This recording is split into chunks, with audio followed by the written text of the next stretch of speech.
Good morning. Please remain standing. Please remain standing.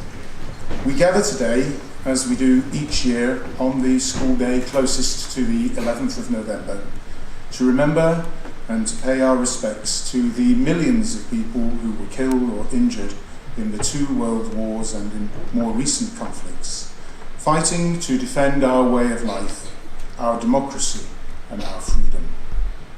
This year, we mark in particular the centenary of the first Armistice Day in 1918, at the end of the First World War.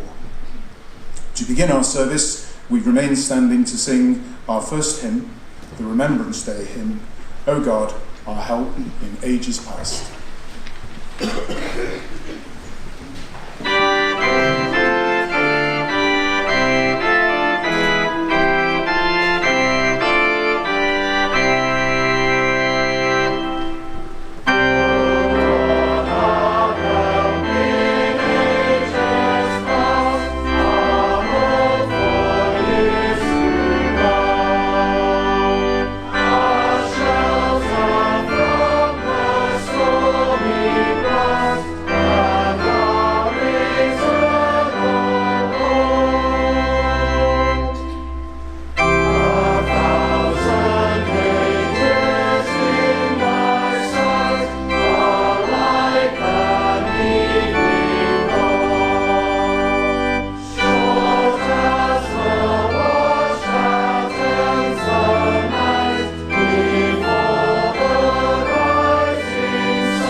American entry into the war in April 1917 guaranteed the Allies an endless flow of resources and a significant influx of manpower.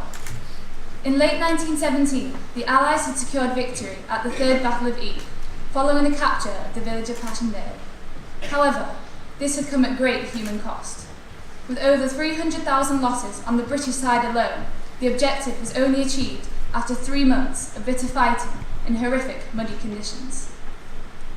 In the spring of 1918, the Germans tried to win the war with one last push towards Paris. After some initial success, their supply lines quickly became too stretched.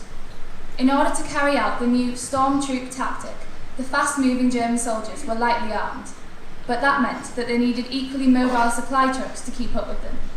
However, given the conditions on the battlefield, the horse-drawn carts were unable to match the speed of the army. As General Paul von Hindenburg commented in his memoirs in 1920, our advance became slower and slower. The hopes and wishes which had soared beyond Amiens had to be recalled. Facts must be treated as facts. It was all in vain. Our strength was exhausted.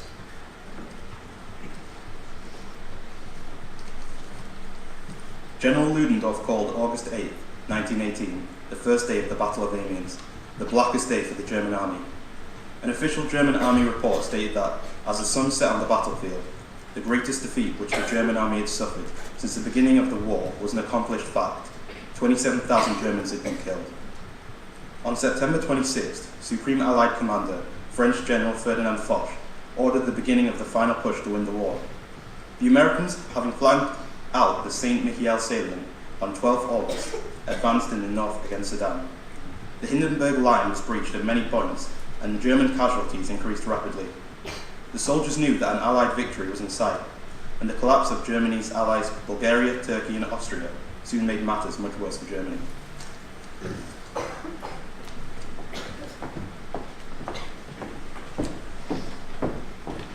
The choir will now sing their first piece, The Long Day Closes. After that, Mrs. Staggs will ask us all to stand for the sounding of the last post, after which please remain standing in silent reflection until Reveille is played. I will then read the traditional Remembrance Day poem, the last line of which is, "We shall remember them."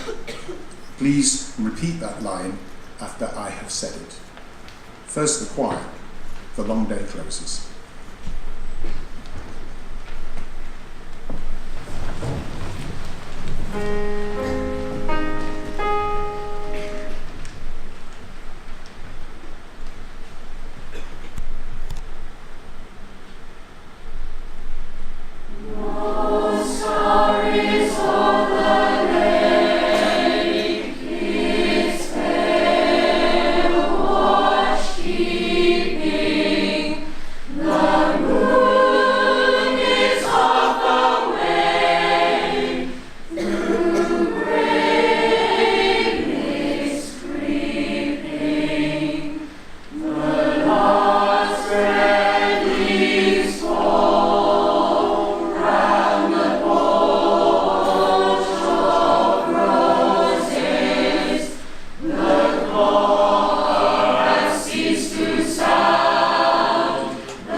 Dreamless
old, as we that are left grow old. Age shall not weary them, nor the years condemn. At the going down of the sun and in the morning, we shall remember them. We shall remember them. Please be seated.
Forever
armistice agreement emerged during negotiations on a stationary railway carried in a siding of the Forest of Campania. 3 days after the talks had begun, the German delegation returned at 2:15 on the morning of Monday 11th of November to hold a fresh round of talks. 34 terms were read out by Maximilian Weygand on behalf of General Foch, and the agreement was signed at 5:15 a.m.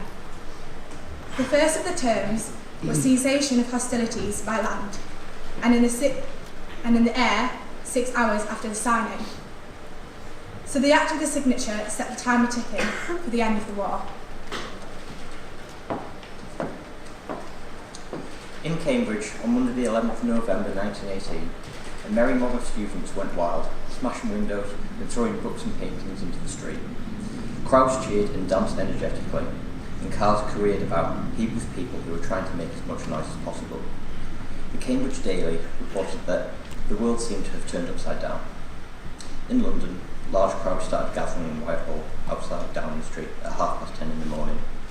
The Prime Minister, David Lloyd George, appeared outside number 10 about 5 minutes before the armistice was due to take effect, and the crowd sang for He's a Jolly Good Fellow. At 11 o'clock this morning, the war will be over, the Jolly Good Fellow said. Hats were thrown into the air and into the garden of Downing Street. Big Ben didn't strike at 11 o'clock, having been silenced during the war so that it wouldn't assist enemy zeppelins. But at noon, its familiar chimes rang out across London once again after over 4 years of silence.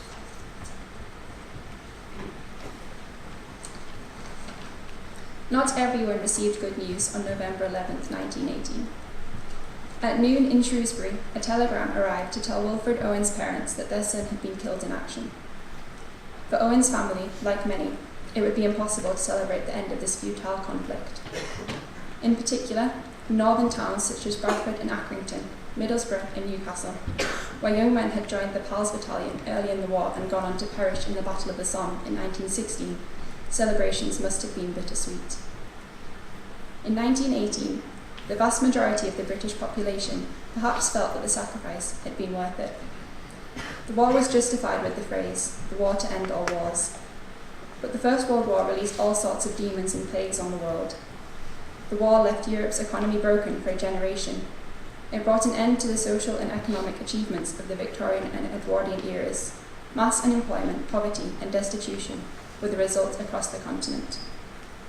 Particularly, politically, the war ended the slow and uneven process the world had made towards democracy in the 20th century, plunging several countries into revolution and others into periods of sustained unrest. Few of those who died can really have known what they were dying for, and a century later, at least some of what they died for might appear to us to be illusory.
And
Please remain standing for our closing prayer.